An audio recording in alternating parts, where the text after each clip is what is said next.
I don't think you bitches get it, okay? You can't outdo the doer.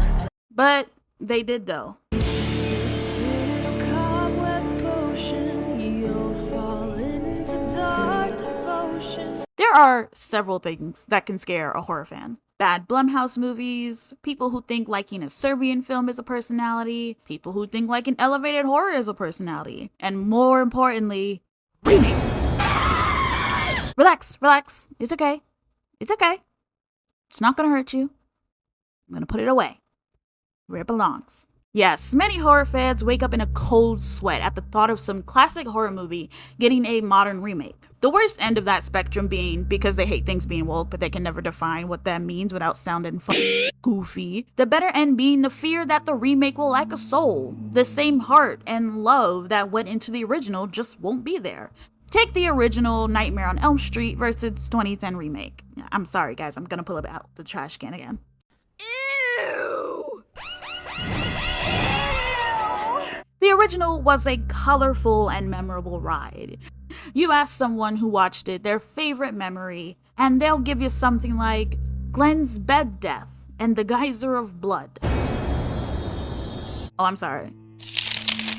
Glenn's bed demise and the geyser of viscera, Tina's demise. Jesus wants a hug.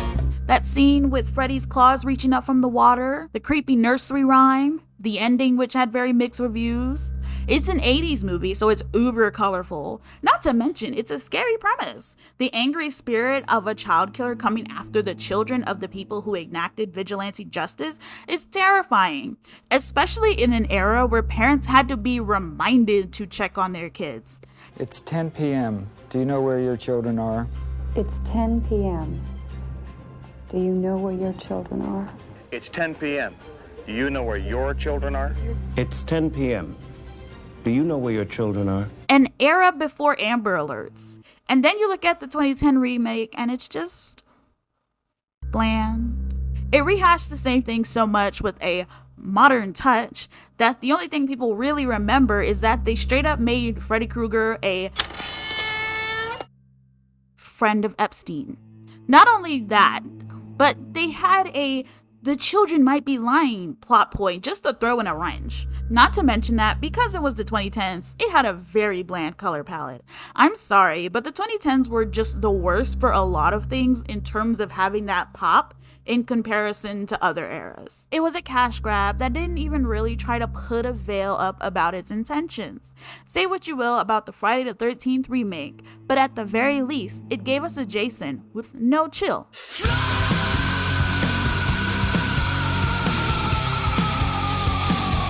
But 2010's Nightmare on Elm Street is not a singular case. It happens so often that people just automatically go, what's the point? Obviously, I agree that there are some niche ideas that aren't getting any love and deserve movie or show adaptations. But also, just from the video title, you'll know I don't think all remakes and reboots are bad. There are a lot of movies that came out back in the day that deserve to be remade. Maybe because it can be done well if you keep it together. Such is the case with The House on Sorority Row and its descendant, Sorority Row. Here's to Pan Am, my new employer. May they never find out. I'm scared of flying. To my mother, who never let me forget I was born with a silver spoon in my mouth. Mama, you were wrong. It's up my nose. I'm going to start off by saying that The House on Sorority Row is not terrible. It's a fine 80s slasher. It just does that, the killer is mentally ill thing that I despise so much. Not only is it a part of the stigma against neurodivergent people that so many of us have had to shake off even to this day, but it's just lazy to me. Why did this killer unalive so many people in such creative and gruesome ways? Oh, I fear they've got a case of that dissociative identity disorder. And look, I'm not saying that neurodivergent people don't have the capacity to harm others, but it's rarely because we're mentally ill. We have a higher chance of facing abuse and violence just for being who we are. Just look at Autism Speak's entire existence of framing autism as a disease that needs to be eradicated to the point of eugenics, or the victims that lay in wake of police wellness checks. These movies relying on the explanation being they're mentally ill played a huge part in that, whether it was unintentional or not. Whether you accept it or not, it's not my problem. But fiction does affect how we interact with and view reality. Just think of the drug PSAs that actually got you to stay away from drugs or unintentionally indulge in it. Anyway, whinging over. That's really the part of the movie that kills it for me. Anyway, the plot, yeah? So it's a song and dance you're probably already used to. The prank gone wrong. A group of Soros want to throw a graduation party during graduation weekend, but their strict den mother, Mrs. Slater, won't be having it because she wants the house to herself, so she wants the girls out while the other students get to stay and have a good time and say their final goodbyes. The girls pretty much hate it. It only gets worse when Vicky and her boyfriend are having woohoo time, and Mrs. Slater interrupts them and even stabs a hole in Vicky's waterbed. This makes Vicky furious. So Vicky comes up with a revenge plan, and the only one who's against it is the final girl, Katie. So she's basically outvoted. We're given a semi-red herring of Mrs. Slater's condition that makes her more prone to violence, which, yeah, I can see that. You filth! Trash like you doesn't belong in my house. Apparently it's related to something that happened when she was in labor, and it implies that her baby was stillborn. The prank involves the girls stealing Mrs. Slater's cane and leaving it in the middle of this disgusting ass pool. Oh my god, I'm getting diseases just looking at it. This is how The Last of Us started. I'm telling you, there's definitely a clicker under there. Vicky pulls out a gun on Mrs. Slater and threatens her to go in and get her cane. In the process, she ends up shooting one of the other girls, Liz, in the leg before she, quote-unquote, shoots Mrs. Slater. It turns out that's the prank. They just really wanted to scare Mrs. Slater, and even Liz getting shot in the leg was fake. Mrs. Slater gets pissed and attacks Vicky with her cane, which sets the gun off for real this time, and Mrs. Slater is unalived. The girls, minus Kitty, hide the body in the pool and just decide to go about with their graduation party.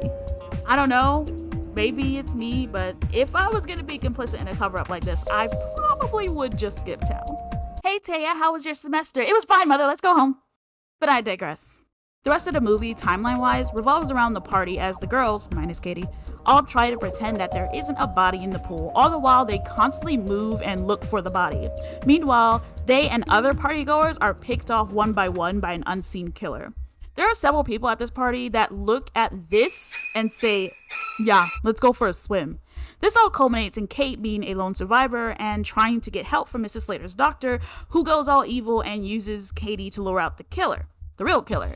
The twist being that Mrs. Slater had some help conceiving a son through Dr. Beck, but the baby wasn't stillborn, but had some deformities, and that it's the son that's killing everyone. Dr. Beck is like, how I helped her conceive is actually a secret, so I must eliminate my evidence, so he wants to kill Little Slater.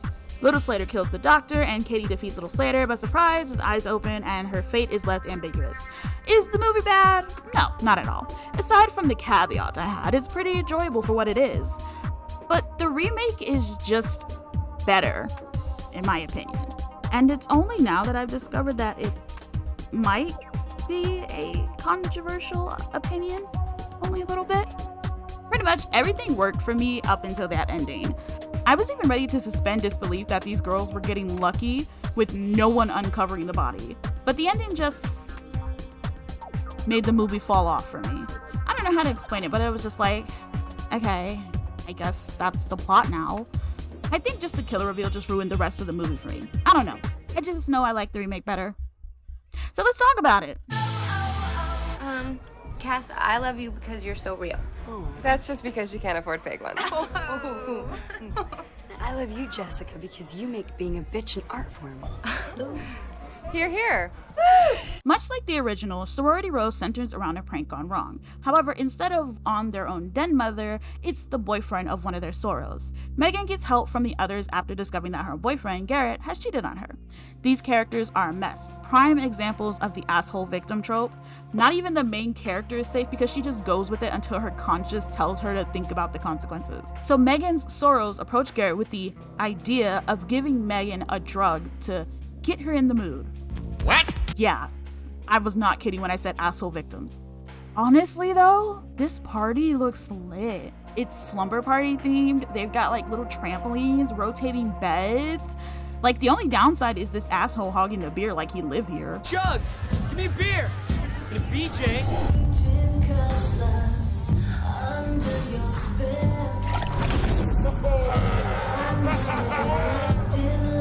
Anyways, Megan starts foaming at the mouth, and the prank is essentially that Garrett killed Megan, and the girls are gonna help him cover it up. Of course, final girl Cassidy has some reservations. They drive Megan's body to this mill where they decide that they need to dump her body in the well, and Jessica, the ringleader, says something along the lines of, "We have to get the air out of her lungs so that her body doesn't float." And that suggestion stays with someone long enough for them to grab a tire iron and drive it hard into the still alive Megan. And this scene is just chilling because it starts with Cassidy trying to convince Jessica to end the prank, and you can just see Garrett in the background getting ready to strike. You have been stabbed. You've been stabbed. Then, as everyone is freaking out as Megan is gushing blood, Garrett is just repeating, "There's no air in her lungs now," and it's just... There's no air in her lungs now! There's no air in her lungs now! There's no air in her lungs now! Oh my God, what are you doing? She wasn't dead! Wow, that escalated quickly. They argue about what to do, and for a moment they all do consider turning themselves in until Chugs is like, "I'm not letting my little brother go to jail," and everyone else is like, "Yeah, let's cover this up." Jessica is putting in overtime in order to get the others to agree with hiding the body. She even goes as far as to say, "If I was Megan, I wouldn't want you guys to throw away your lives for a mistake." So Cassidy is outvoted, but she still tries to go and get reception so she can call the cops. And they decide to dump Megan's body into some well in Cassidy's jacket while she's gone. Claire also takes Megan's phone, which was recording because Megan was going to record the prank. I don't think they knew she was about to record though. Then Cassidy comes back and they're like, "Cassidy, don't worry, we'll keep your secret about what you did to Megan." So basically, Cassidy is now incriminated, so it'll be their word against hers.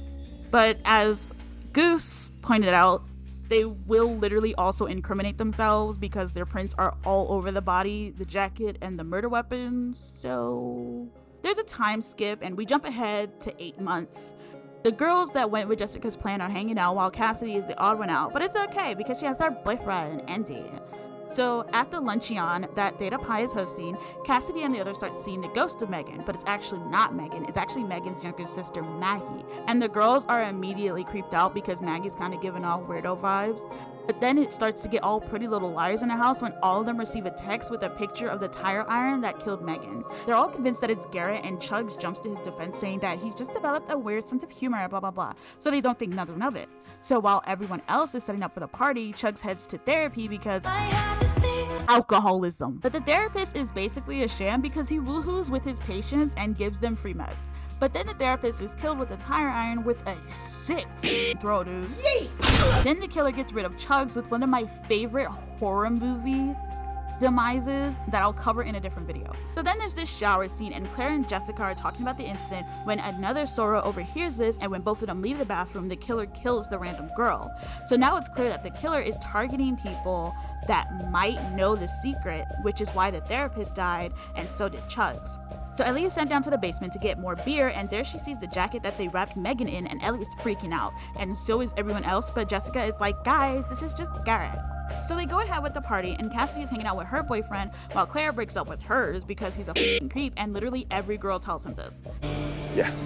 We're gonna pass. No, you need to pass. Oh, you're just a little too creepy. Yeah, and you're not real hot either. That's not very nice. Literally my favorite thing about this movie is that when at first they tried to make these characters appear like cool college kid, the rest of the movie is just like, these guys are losers. So then Claire's ex starts creeping on Ellie, and he chases her into the part of the house being renovated, but runs into the killer and is murdered, and Ellie witnesses it, but the killer didn't see her. Ellie starts freaking out at the party, and Jess tells her boyfriend Kyle that she'll be back, and Kyle's being like really weird, like he's being "to make me look bad" type of possessive and shit, and it's just like, bro, who are you? The girls go where Ellie directed them because she's too panicked to talk, so Jess is like, "Alright, just show us," and then they find Mickey's body. Then Ellie, Claire, Cass, and Jess get a text telling them to come to the mine shaft or the video will be sent to the police. So the whole group is thinking that it's either Garrett going off the deep end because of the guilt, or Megan came back from the dead. So before they leave, Cassidy tries to get her boyfriend to leave for his parents' house so he's just like out of the killer's way, with the promise that she'll tell him everything later on. They also almost run over Maggie, who's just standing in the street, and now she's being really creepy. But in her defense, I think she knows that Jess and them had something to do with Megan's disappearance, because I would. Because Maggie knew Megan secretly hated Jessica. There's also this funny scene. I'm gonna deal with you later. You might want to deal with that hair first, because it looks like shit. Okay. She'd have made a great Zeta. I love Maggie. So they get to the mine shaft and they find Garrett holding a piece of this jacket and his wrists are bleeding. So it turns out Garrett has also been getting the text. So to make sure that it's not like a zombie Megan, Cass goes down into the well, but Megan's body is not there. But there is a message written in blood about Theta Pi must die. So they get back to the house and Jess is like, I'm gonna find Kyle and I'm gonna get out of here. Meanwhile, Claire goes to turn off the jacuzzi because it overheated and she brings the flare gun with her and the whole backyard is just flooded with suds. The house is practically empty because everyone went to some after party, so it's basically the girls and the killer, who takes out Claire with another kill that's great. Honestly, if you love good horror kills, then definitely watch this movie. So then Jess, still looking for Kyle, goes to her room, finds Maggie in Kyle's shirt, and the two tussle before they run into Mrs. Crenshaw and then they accidentally come clean. Mrs. Crenshaw, it's me, Jessica. I know. You've had that coming for 4 years. And despite the fact that Jess has been the main one telling everyone to keep quiet, she reveals that she actually told Kyle about Megan. But it makes the scene of him telling her off for Ellie freaking out much clearer. So Mrs. Crenshaw makes the girls hide inside Jessica's room, but because Maggie thinks that it might be Megan now, when they hear the gunshot, she immediately runs to try and save her. Ellie's just having a worse time and she's just over it. Ellie. I don't really know where my phone is right now. I've had a kind of a crazy day, and I don't really... There's been a lot of shit going down here. Mrs. Crenshaw does put up a good fight, and by that I mean she's just shooting the kitchen up, but the killer does get her. So Maggie sees the killer and dodges them, throwing a Molotov cocktail at her. So now the house is on fire. And now I'm on fucking fire! Meanwhile, Jess and Cass went into the renovated part of the house to try and get Mickey's phone to call for help. Then they run into Kyle, who attacks them, and he's all like, I told Jess, I told you to keep it all together. And now he's chasing them, being weird, having his Jack Torrance moment. Bonus, they found Megan's body. Apparently the killer brought the body here, and none of the workers that were working on the renovation of the house saw it? So then Andy comes in to save Cass as Kyle is choking her. So here's the kicker. Andy is the killer, as the girls see him with the tire iron. So he kills Jess. She's finally gone. And it turns out that Ellie told Andy, and he reveals that he's been killing everyone that knew, and Andy's just full on yandere. Some girl overhears it in the bathroom, another spills the beans to her therapist. Do you really want to be dealing with this for the rest of your life? For the rest of our lives? He also says this funny line for Mickey too, and then he says this. Well, everybody that knew had to die. Claire, Chugs, you told Crenshaw, Jessica told Kyle. Now I'm sure Claire told Mickey. No, and even if she didn't, that guy really was a dick. I didn't kill Garrett. Give me some credit there. So Cass goes to save Ellie and Maggie, who is trapped by the fire, and there's this scene of Andy trying to toss the tire iron at Maggie, which is hilarious. Not to worry, Maggie. What kind of guy would I be if I let you burn to death?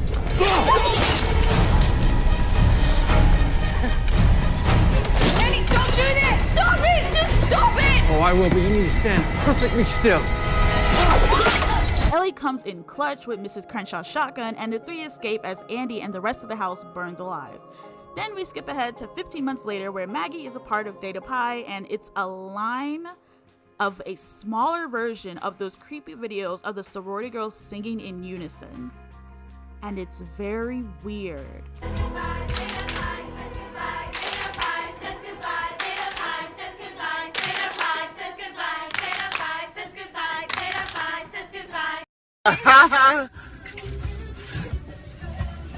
But then we see the hand of one of the groundskeepers, and the cuts on her suggest that it's Garrett, but it's like, Garrett, everyone you could have possibly killed is dead, so what are we doing here? Okay, so maybe the reveal that Andy is the killer is not great in hindsight, just because he's not really in the movie much, and the scenes he's in, he can instantly just come off as weird to a lot of folks. He's a better killer because he has more agency in his actions. He's a little in the head, yes, but it's not the main cause of why he killed so many people, you get it?